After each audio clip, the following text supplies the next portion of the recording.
दिल्ली में छिपे पाकिस्तानी आतंकी को स्पेशल सेल ने गिरफ्तार किया।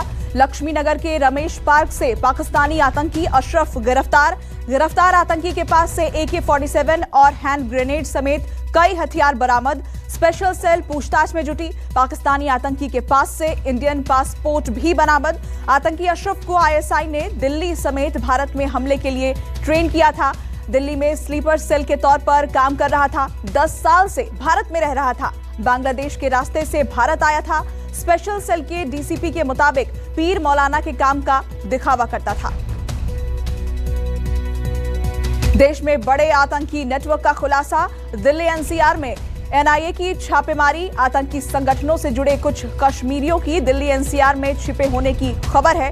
इसके अलावा जम्मू कश्मीर में 16 जगहों पर NIA ने रेड की। श्रीनगर में आतंकी को पनाह देने वाले बिलाल अहमद के ठिकानों पर NIA की छापेमारी। श्रीनगर में तारिक अहमद डार के घर पर भी रेड मारी गई है।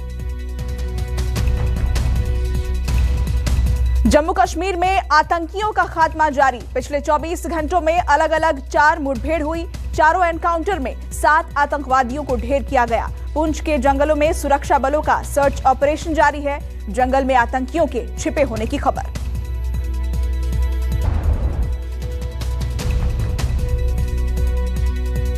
लखीमपुर खीरी में मृतक किसानों की अंतिम अरदास में शामिल हुई प्रियंका गांधी। स्टेज छोड़कर प्रियंका गांधी आम लोगों के बीच बैठी। राकेश टिकैत की अगुवाई में सैकड़ों किसान अंतिम अरदास में शामिल हुए हैं। अरदास में शामिल नहीं हो पाए जयंत चौधरी को बरेली में रोका गया। बीजेपी ने प्रेस कॉन्फ्रेंस करके कांग्रेस पर लखीमपुर हिंसा पर राजनीति करने का आरोप लगाया। संबित पात्रा बोले, राहुल प्रियंका खुद को दलित चैंपियन दिखाने की कोशिश कर रहे हैं। राजस्थान की लिंचिंग पर प्रियंका चुप क्यों है? राहुल प्रियंका अखिलेश हनुमानगढ़ क्यों नहीं गए? संबित बोले, क्या राजस्थान के दलितों का मानवाधिकार नहीं है? NHRC के 28वें स्थापना दिवस के मौके पर PM मोदी ने बिना नाम लिए विरोधियों पर निशाना साधा। कहा, कुछ लोगों को एक बात पर मानवाधिकारों का हनन दिखता है, लेकिन ऐसे लोगों को दूसरी बात पर मानवाधिकारों का हनन नहीं दिखता। PM मोदी बोले, सिलेक्टिव अप्रोच लोकतंत्र के लिए खतरा है। ऐसे लोगों से सावधान रहें। कानपुर से अखिलेश यादव ने विजय यात्रा की शुरुआत की। समाजवादी पार्टी की रथ यात्रा यूपी के शहरी इलाकों के साथ साथ गांव में भी जाएगी। आज विजय रथ यात्रा के पहले चरण में अखिलेश यादव कानपुर के साथ हमीरपुर तक लोगों का हालचाल ले रहे हैं।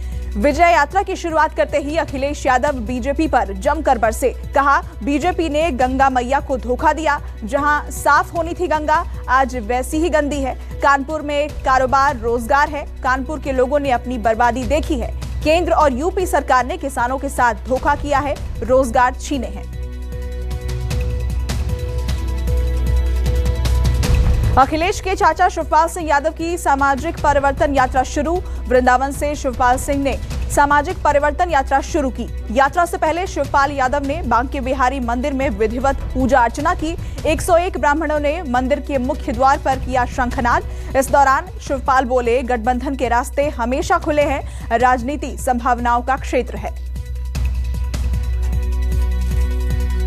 देश में बच्चों को जल्द लग सकती है वैक्सीन। भारत बायोटेक की कोवैक्सीन की मंजूरी के लिए DCGI को डेटा भेजा गया। 2 साल से 18 साल के बच्चों को वैक्सीन लगाए जाने की मंजूरी मांगी गई है। बच्चों को कोवैक्सीन की 2 डोज दी जाएगी। क्लिनिकल ट्रायल्स में वैक्सीन 78% तक असरदार साबित हुई है।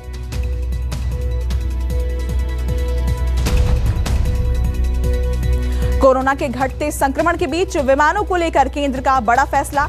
18 अक्टूबर से सभी विमान सेवाएं 100% क्षमता के साथ ऑपरेट कर सकेंगी।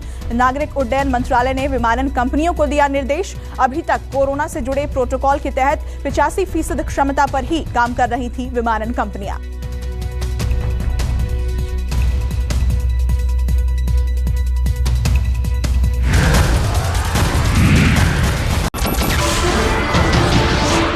नमस्कार, मैं हूं मानक गुप्ता। अगर आपको हमारा ये वीडियो पसंद आया हो तो इसे लाइक और शेयर जरूर करें। और हां, हमें सब्सक्राइब और फॉलो करना ना भूलें ताकि आप देश और दुनिया की कोई खबर मिस ना करें। तो जुड़े रहिए हमारे साथ और देखते रहिए News 24।